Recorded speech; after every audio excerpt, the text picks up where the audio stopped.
Fala, rapaziada que tá escutando o Edcast. Aqui quem fala com vocês é o Pedro e do meu lado o Felipe. E hoje a gente vai falar sobre um assunto que dominou e ainda domina os principais tópicos, que é o racismo na nossa sociedade. E não diferentemente, hoje, no ano de 2022, que é um ano de Copa, a gente vai falar sobre o racismo no futebol e como que eles impactam os nossos jogadores brasileiros. Fala, galera. Meu nome é Felipe, assim como o Pedro já falou. E a gente está aqui para fazer uma troca de ideias, um bate-papo maneiro sobre essas questões, né? Questões muito importantes para... É um tema muito bem abordado, um assunto muito legal. E a gente vai tratar sobre questões sociais no futebol. Então, é uma ideia muito maneira. E para começar, acho que não tem nem como não falar, mas quando se fala de racismo no futebol, o primeiro caso que já vem à minha mente, pelo menos para os dias atuais, é o caso do Daniel Alves, né? Certeza. Uhum. Daniel, Daniel Alves faz de um ato racista algo viralizar o mundo todo com uma ação diferenciada, né? Quando jogam uma É, banana para ele no meio do jogo, ele pega e come a banana. é verdade porque isso foi diferente do Roberto Carlos.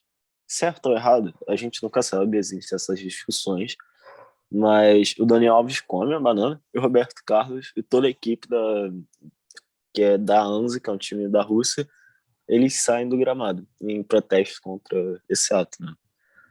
Sim, a gente vê abordagens diferentes para tema, para mesmas Sim. questões, né? A gente vê atitudes diferentes e nenhuma das duas está errada, né? É como a pessoa também interpreta e vai agir da maneira que achar da mais correta, né? Da forma que Uhum. ela foi ofendida ou algo assim. Acho que também é importante falar sobre outros casos, né, Pedro? Acho que esses Sim, casos com são, certeza. são algo muito legal a se tratar, abordar essas narrativas. E, mano, não tem como falar, né? Principalmente pelos anos que têm se passado, principalmente dentro dessa pandemia, de não falar sobre o caso do jogo do Neymar, né? O caso do jogo do Pela PSG, Champions. o jogo pela Champions, onde houve um ato, um caso racista, e a equipe do PSG e os outros jogadores do Istambul Basaksehir não quiseram mais jogar enquanto a pessoa que tivesse feito essa ofensa, né, esse ato racista, continuasse presente em campo, né? Então a gente já vê essa abordagem diferente.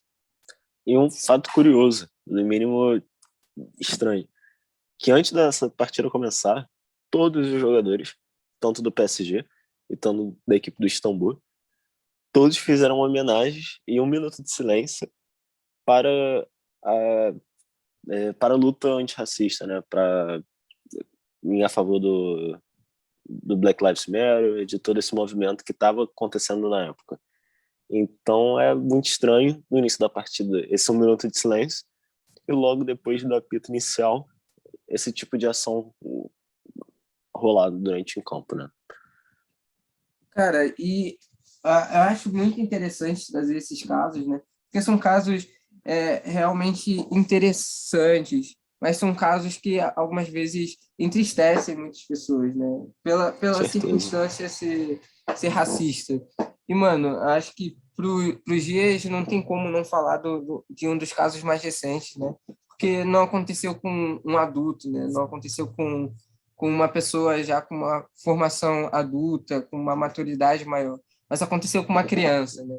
E eu acho que Hum, repercutiu em vários lugares, que é o garoto que jogava no Uberlândia Academy, né? Um garoto de 11 anos que é, sofre racismo. A gente está falando isso no século XXI, né, cara?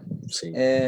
E houve uma mobilidade de diversos jogadores famosos, Neymar, diversos outros jogadores, que tentam remediar algo que não deveria acontecer, né? Sobre Uhum. questões sociais, questões raciais. E falando sobre isso, eu acho que é importante ressaltar, né, e trazer algumas curiosidades sobre esse assunto, que é falar que isso não vem de agora, né? Essa questão racial, ela vem de muito tempo atrás, e principalmente no futebol. Quer falar um pouquinho Sim, sobre isso, Pedro? Não, óbvio. E assim, a luta antirracista no futebol acontece desde o início do futebol, né? Querendo ou não, o futebol foi trazido para cá, para o Brasil, por ingleses, e como principalmente, né, esses europeus naquela época eram um esporte de brancos, um esporte elitista, mas que nunca precisou de tantos materiais para se jogar o futebol. Até hoje a gente vê em propaganda de Coca-Cola, Havaianas, que bastam dois Havaianas, dois chinelos e uma bola que você pode jogar futebol em qualquer lugar. Então, a população mais pobre começou a jogar futebol e queria o seu espaço, né, dentro do esporte. Só que a população mais elitista, que sempre foi formada por sua maioria branca, sempre negou a população negra dentro desse futebol. E o primeiro time a abrir as portas foi um Bangu, logo no início do século XX, né? Mano, isso é um fato muito curioso e muito legal de se comentar. Né? O Bangu foi o primeiro time a introduzir, né? Muita gente acha que é o Vasco, outros times, mas o Bangu foi o primeiro. E quando a Sim. gente vai falar sobre isso, a gente tem alguns clubes que são exaltados, né? Por lutar desde o começo por essas questões raciais. E a gente não pode deixar de fora, acho que os três clubes principais, né? A gente não pode deixar de fora o Vasco, o Inter e o Santa Cruz. Eu vou explicar um pouquinho dos motivos, né? O Vasco, porque dentro de todo o cenário carioca, o Vasco ele teve uma ascensão meteórica desde que colocou os jogadores negros para jogar, né? O Vasco ganha títulos e isso traz uma relevância maior. Então, muitas pessoas acham que foi o Vasco, mas foi o Bangu. Mas o Vasco tem essa notoriedade por ganhar títulos. Se a gente falar, a gente pode falar também do Internacional, né, que também aderiu a alguma dessas causas por inserir jogadores negros no seu clube Uhum. para começar a jogar. E, tipo, mano, Internacional é de uma região onde a maior parte da população não é negra, né? É branca. Sim, Então é um fato muito legal. E por último, né, mas não menos importante, é a questão do Santinha, Santa Cruz, Santa né? Cruz. O time Uhum. pernambucano que um dos seus fundadores, né, e também criou a logo do Santa era uma pessoa negra. Então, tipo, são três fatos curiosos, mas que traz muita notoriedade, né? E percebe-se Uhum. já a luta racial desde aí. E tomando até de choque com esses clubes, tinha alguns, como até o próprio Palestra, né, o antigo Palmeiras, o Fluminense, o Flamengo, vários times que hoje em dia mudaram totalmente a sua visão, sua missão dentro do futebol. Eles queriam montar uma outra liga para jogar só com os brancos. E que isso é algo totalmente abominável, algo totalmente inimaginável, né? Nos dias de hoje, infelizmente. É verdade.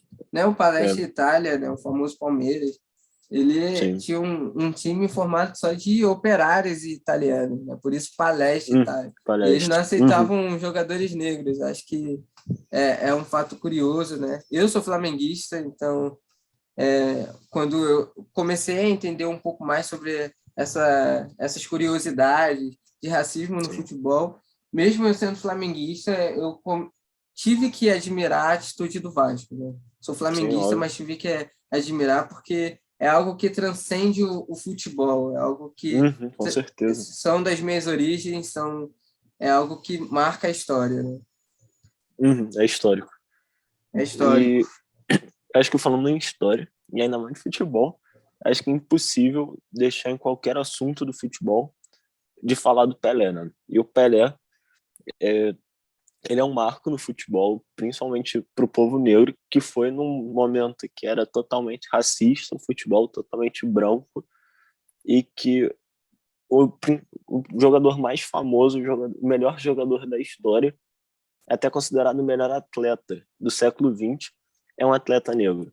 Um século totalmente racista e o melhor atleta é um atleta negro. Então, a gente já consegue imaginar e também não só imaginar, mas como foi escrito na biografia dele, os grandes casos de racismo frequentes que ele sofria durante as partidas. Sim. E dessa forma, assim, a gente pode até pensar qual foi o impacto disso na vida dele, né?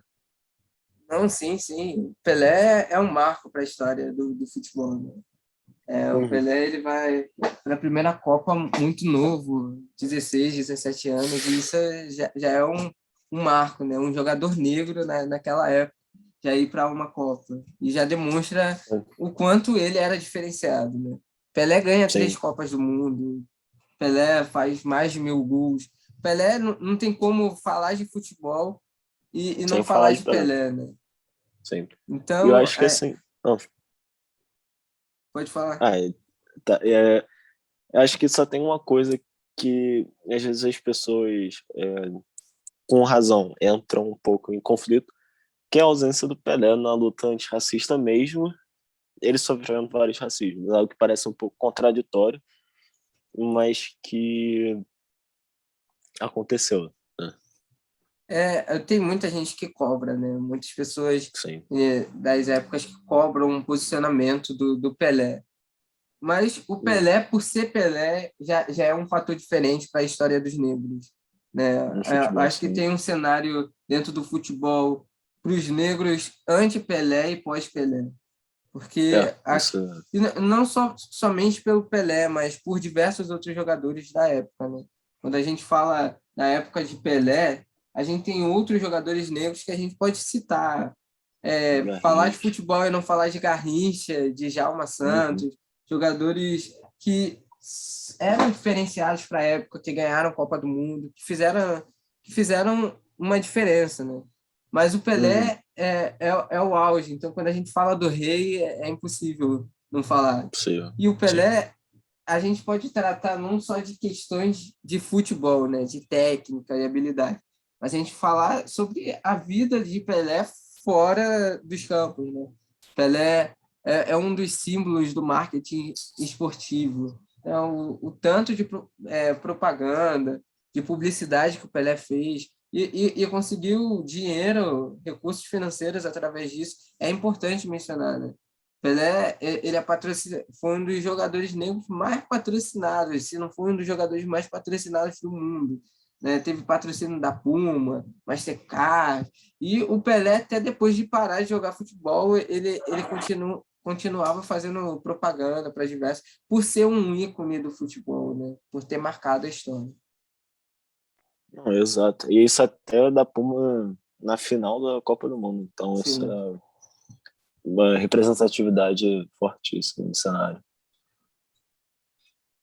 Mas acho que é isso, né? Então, eu acho que esse que foi o papo de hoje.